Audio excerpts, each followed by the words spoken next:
Thank you. Well, thank you very much for that wonderful, warm welcome. It's great news that we are a few months away from one of the biggest and most historic decisions this country will take about its future. I think it is absolutely fantastic news that we forced the political class in Britain to give us a referendum that they were against. And remember, without us, it would never, ever have happened.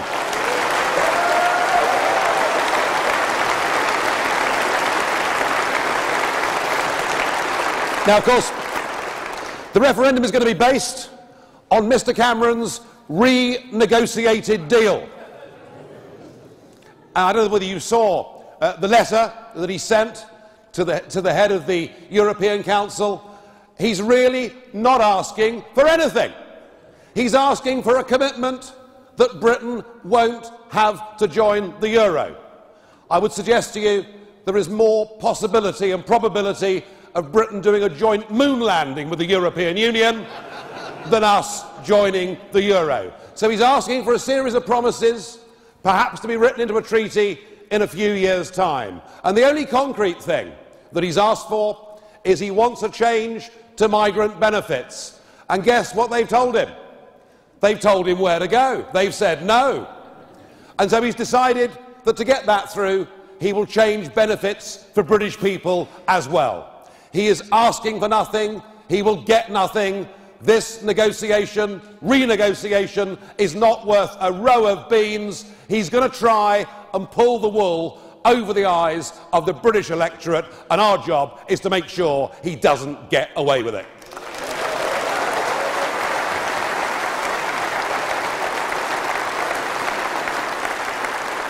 But what he's not asking for, he's not asking for the fundamental things that really matter to people.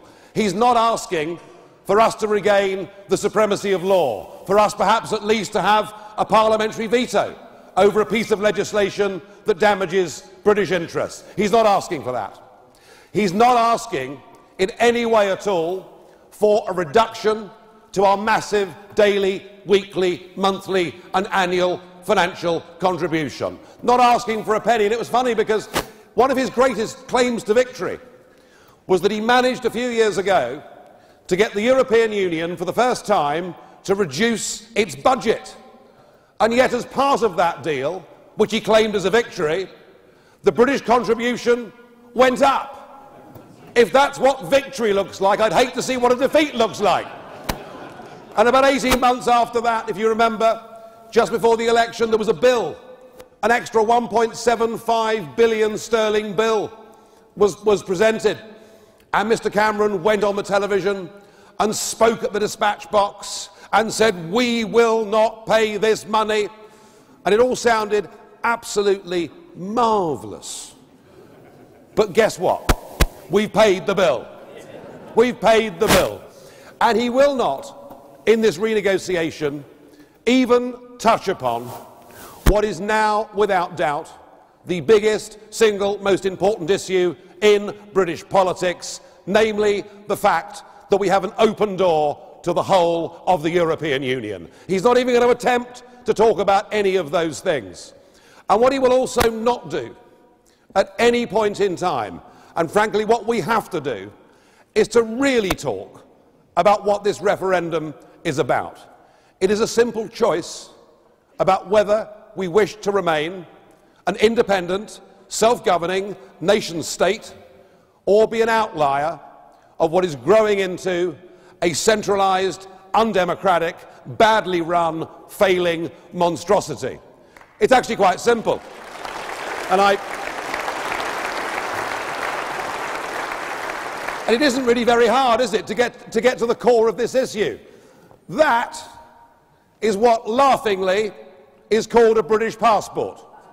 You've all got one, but do you know what the first two words on it are? It says European Union, and that passport is now held by nearly 500 million people, all of whom have the freedom to come to Britain, to work in Britain, to use the social security system in Britain. And frankly, that's not good enough. This referendum, in the end, is about allegiance. It's about who we are. Let me ask you a question. Would you pay allegiance to this flag?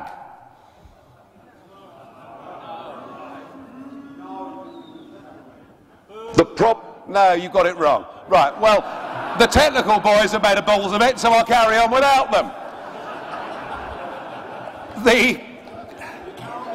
You can't get the staff, no. The point I was trying to make is, do we want the Star-Spangled Banner or do we want the Union Jack? And it's pretty clear which of those we want, I think. I don't want the Star-Spangled Banner. I don't want to have 75% of my laws now made by a set of institutions based in Brussels over which we have virtually no rights of veto. I don't think it's a very good deal for the British taxpayer to pour in £55 million a day to an organisation whose accounts have not been signed off by the auditors for the last 20 years in a row. And I think that every warning that we gave back in 2004, when the European Union admitted former communist countries, poor countries, with complete free movement of people, every warning we gave about what that would mean in terms of migratory flows was met with condemnation and abuse from the political class and much of the media. But, ladies and gentlemen, we've actually been proved right on this. If you say to people in poor countries they can come to relatively rich countries, you haven't got to be a rocket scientist to work out what they're going to do. And the impact in this country, the impact over the last decade and more, has been that we've seen the wages of ordinary British workers compressed. We've seen a housing crisis.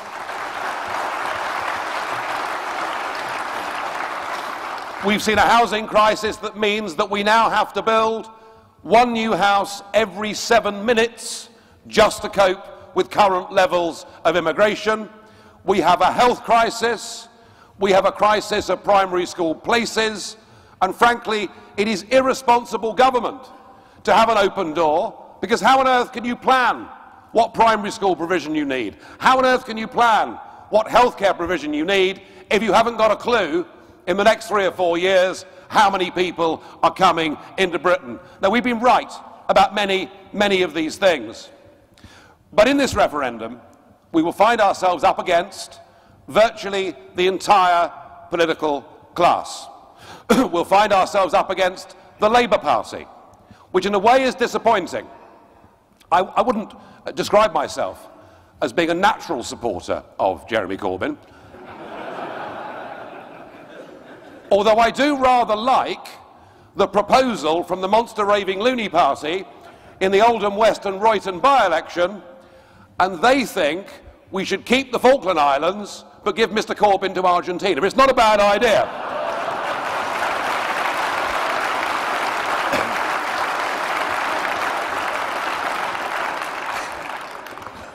But the one thing that I might have agreed with Jeremy Corbyn on is that he, as a Bennite, had been opposed to the European project for 40 years, but I'm afraid as Labour leader he's given up on that. So the Labour Party supports it. Most of the Conservative Party will support it. We'll hear lots of brave words during the referendum, and let's hope I'm wrong, but I think in the end most people in that party in Westminster will probably choose to put their career and their party, sadly, before their country. I hope I'm wrong, but I guess we'll see that. The Liberal Democrats... Who? You see, I always get this now. Who? But the Liberal Democrats and the Scottish National Party, who must be the most illogical nationalist party who've ever existed in the history of global politics,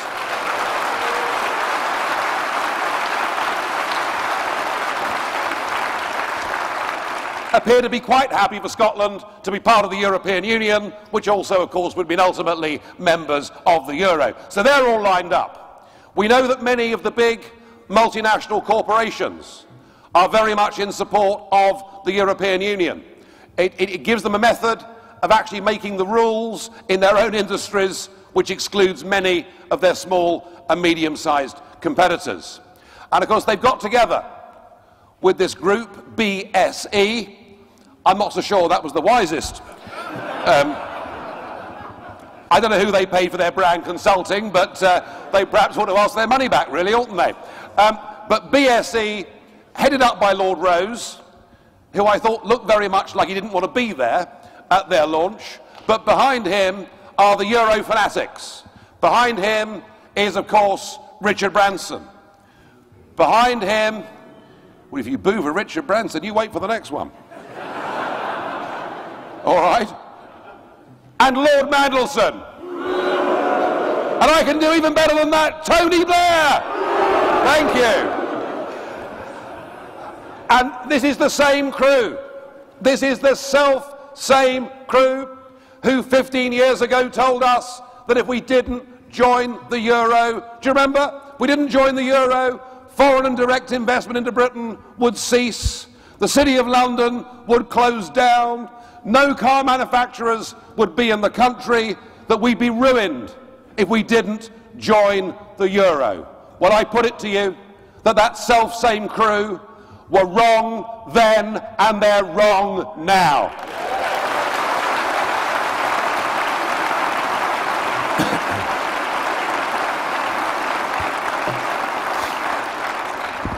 And the arguments they make are utterly and entirely negative. They're arguments that say that Britain simply isn't big enough to stand on her own 2 feet and govern herself. And I've seen this face to face. I saw it last year in 2014 when Nick Clegg challenged me to those live head-to-head debates. I was very grateful to Nick for giving us that wonderful opportunity. And by the way, there's a rematch on Monday. Yeah, Monday night. Next Monday night at the Oxford Union, it'll be Bill Cash and myself against Nick Clegg and Manuel Barroso. And I'm looking forward to it enormously.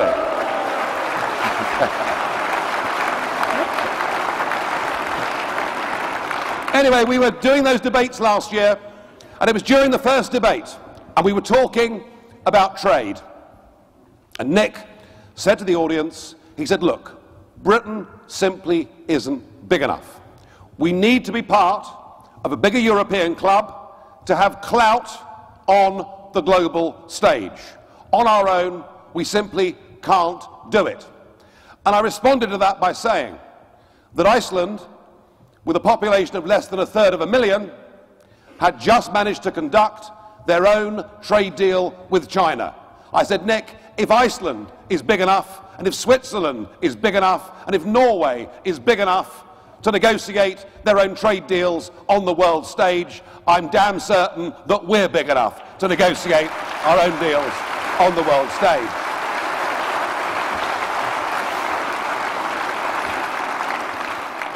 But it was at that moment that I realised that what Nick and Mandelson and Blair and Ken Clarke and Heseltine and all of them, what they've always believed, going right back, perhaps in some cases, to the early 1960s, going back in many ways to that great pivot that was called the Suez Crisis, after which the ruling classes in this country lost confidence in us as a nation, lost confidence in us as a people, and ever since then have believed in managed decline. And I got it at that moment. And I said to Nick, Nick, what you're really saying is you don't think we're good enough. And that's the truth of it, ladies and gentlemen. They don't think we're good enough. They don't think we're good enough to make our own laws in our own parliament. They don't think we're good enough to control our own borders. They don't think we're good enough to set the rules for our businesses and our financial institutions. They don't think we're good enough. Well, let me tell you something. I think we're good enough, and I say that because I believe in Britain and I believe in the British people, and the best and the only people who should govern this country should be the British people themselves through the ballot box.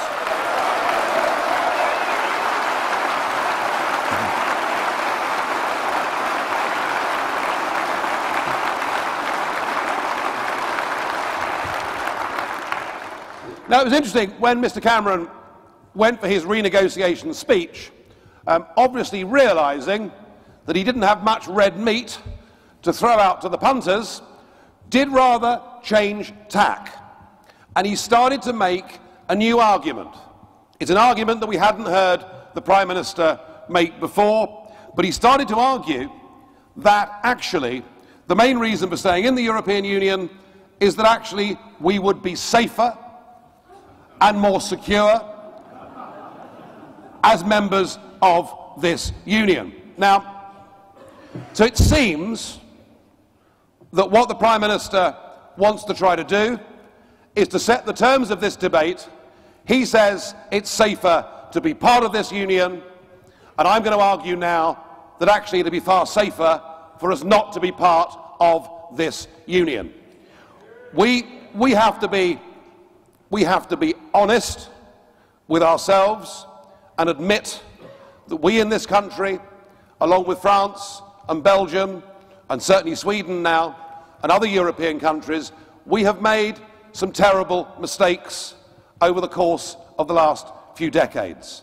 Our leaders have completely failed to understand that if you have immigration numbers that are too great for people to assimilate, and that if you ally that to state-sponsored multiculturalism, by which I mean encouraging divisions in society, actually welcoming ghettos growing up in many of our cities and towns, that actually through that process we finished up in many parts of the UK today in a bad place.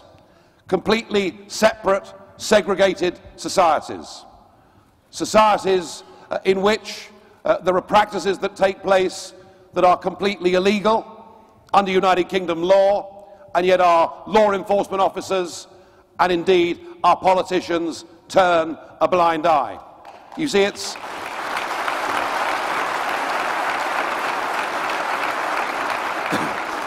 isn't difficult to recognise the problem.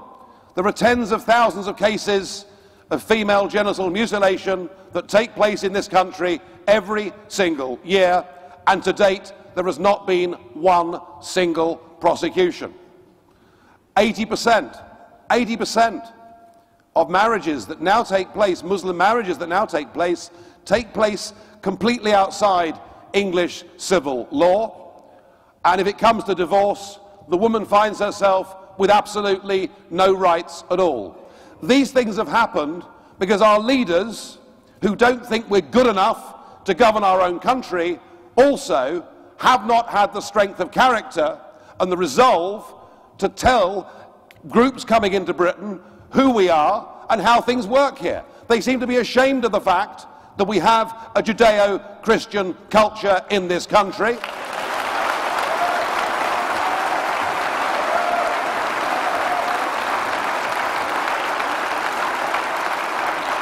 And we should actually be saying to some of these disaffected groups, there's a lot about this country that's great. Liberty, freedom, democracy, the presumption of innocence before guilt, our rights to trial by jury. There are so many things that we should be enormously proud of as a country, and yet our leaders appear to be ashamed of. So we do have a problem in this country, and we need to be honest and recognise it. But when you've got a problem, the very last thing you want to do is to add to that problem. And what we have seen happening in the European Union over the course of the last 6 to 7 months has been really pretty extraordinary, and I would suggest really quite dangerous. And I am now going to get my technical expert, who's on thin ice, isn't he? To show you a little film.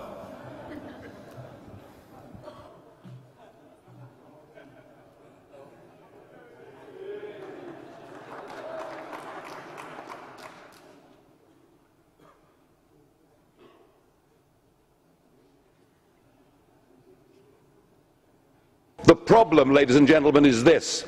The definitions for who qualifies for asylum are so wide, they include not just people coming from war, not just people coming from failed states. Mr. Juncker this morning seemed to suggest that perhaps it would even include people who were fleeing poverty. I'm sorry. We simply can't accept countless millions. There is a real and genuine threat. When ISIS say they want to flood our continent with 500,000 Islamic extremists, they mean it. Indeed, I fear we face a direct threat to our civilization if we allow large numbers of people from that war-torn region into Europe. I promise my party will stand up to this impending disaster for all concerned. A month ago, I warned Mr. Timmermans that this common EU asylum policy had absolutely no security checks whatsoever, and that there was a real, genuine threat of ISIS using this policy to infiltrate our countries and to pose great dangers to our society. People said I had no evidence for it. Well, now even the Libyan intelligence agencies are saying that ISIS not only are making money from trafficking people, but they are beginning to directly send us their terrorists. We have to have another think. We must not allow our compassion to imperil our security.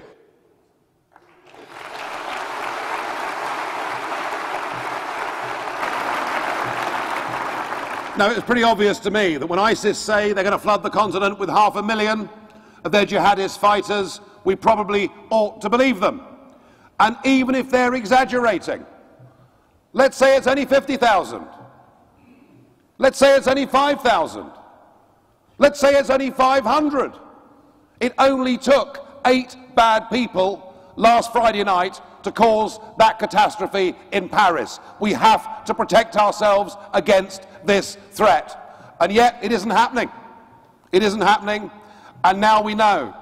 Now we know the truth about what happened from the ringleader, Mr. Aboud, who came back from fighting in Syria, and he came in through a Greek island and on to Paris to mastermind what happened. I heard some EU officials yesterday saying with relief, well, at least he was an EU citizen.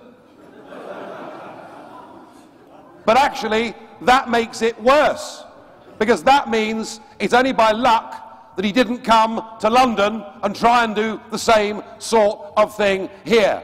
We have to protect ourselves in this country, and if we don't have control of our borders, we cannot protect our liberties and our freedom and our children. And I would put it to you that Mr. Cameron is absolutely wrong on this question. We would be far safer, far more secure by leaving the European Union and taking back control of our borders.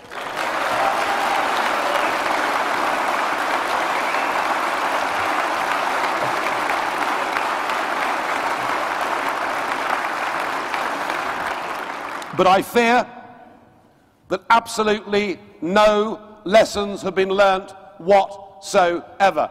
And indeed, I've heard Mr. Juncker this week, and I've heard Monsieur Hollande this week say that the current policy, which effectively is that almost anybody that sets foot on European soil is allowed to stay, that current policy will continue.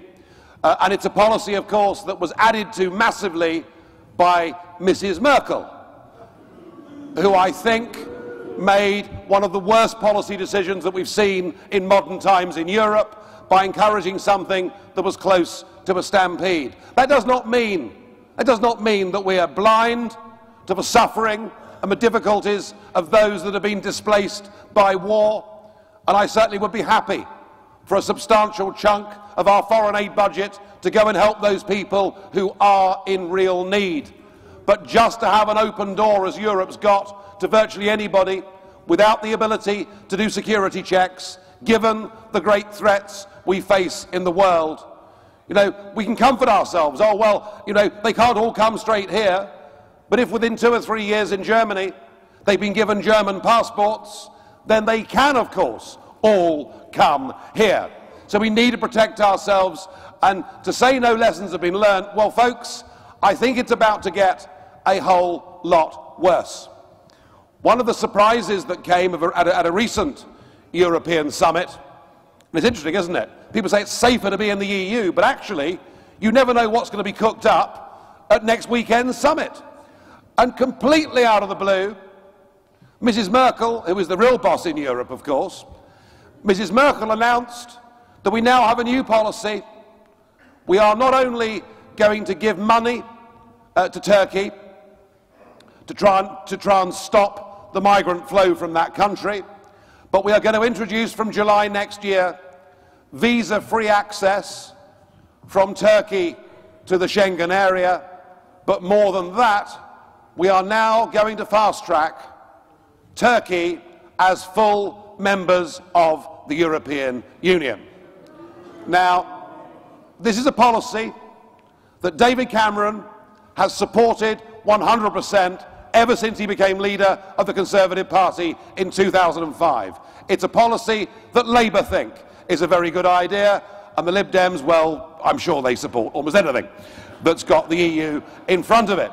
So, if you vote to remain in this European Union, you are voting for this country to go into a full political union with Turkey.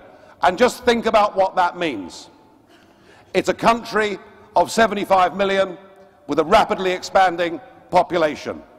It is a country whose per capita income is even lower and even poorer than the last countries that joined, like Romania or Bulgaria or Croatia. So it would be reasonable, would it not, to say that if Turkey joins the European Union, a very large number of Turks will seek to come to Britain. But that's the best of it.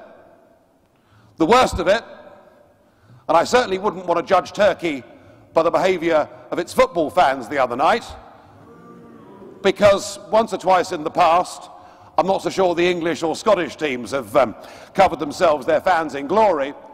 But what is really shocking is this, that 8% of that 75 million support ISIS. And yet we are going to go, with our Prime Minister as one of the main cheerleaders, at Mrs. Merkel's behest, into a full political union with Turkey. Is that safer, Mr. Cameron? Is that more secure, Mr. Cameron? And add to that, that if we go into a political union with Turkey, we will find our borders will be directly with Iraq and with Syria.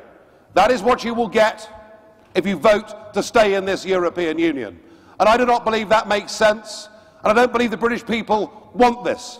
Indeed, the other week, I did a phone-in show with LBC. They gave me 3 hours in charge of that. I mean, I couldn't believe it, really. I mean, particularly given there are things like Ofcom out there.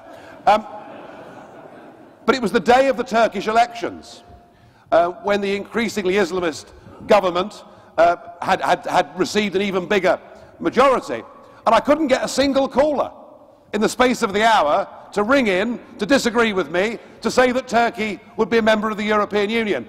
We, the peasants, aren't given the opportunity, normally, to express our views on such things. But via this referendum, we have got the opportunity to express our views, and we will be safer and more secure by saying no. And any arguments about economic security, which no doubt Mr. Cameron and others will try to use, they'll say that if we're not part of this union, our trade with Europe will be risked. Well, any of you that walked here this evening will probably have seen a very large number of shiny new German motor cars on our roads. Yes, we manufacture cars in Britain and we sell them to Europe, but we actually sell more cars now to the rest of the world. But they sell us nearly 1 million cars a year more than we sell them. They sell us nearly £50 billion worth a year more of goods and services than we sell.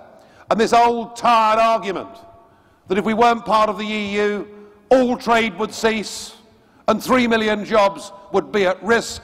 Well, if that was true, there'd be 6 million jobs at risk in France and Germany. There is no threat to our economic security by not being members of this union. There is a massive potential benefit for us to control our own borders, given the threats that the world faces today.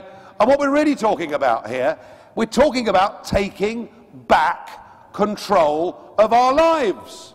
Because that's what, if you think about it, you know, back in 40 years ago, there was a referendum on a common market. Many of you in this, it's always good to have a heckler. Do come back for more. But actually, what you were sold was a false promise. You were told it was about trade, but bit by bit, Conservative administrations, Labour administrations have given away our ability to govern our own country. I want us to take back control of our fishing industry. I want us to take back control of our farming industry. I want us to take back control I want us to take back control management of our financial institutions. I want us to take back control of our energy policy so we can give our manufacturers cheaper energy. I want us to take back control of our lives. I want us to take back control of our country, because what they have done to us is they've given away our country. And I want my country back. And I would suggest we want our country back. We want our country back, and we will get it in this referendum. Thank you very much. Thank you.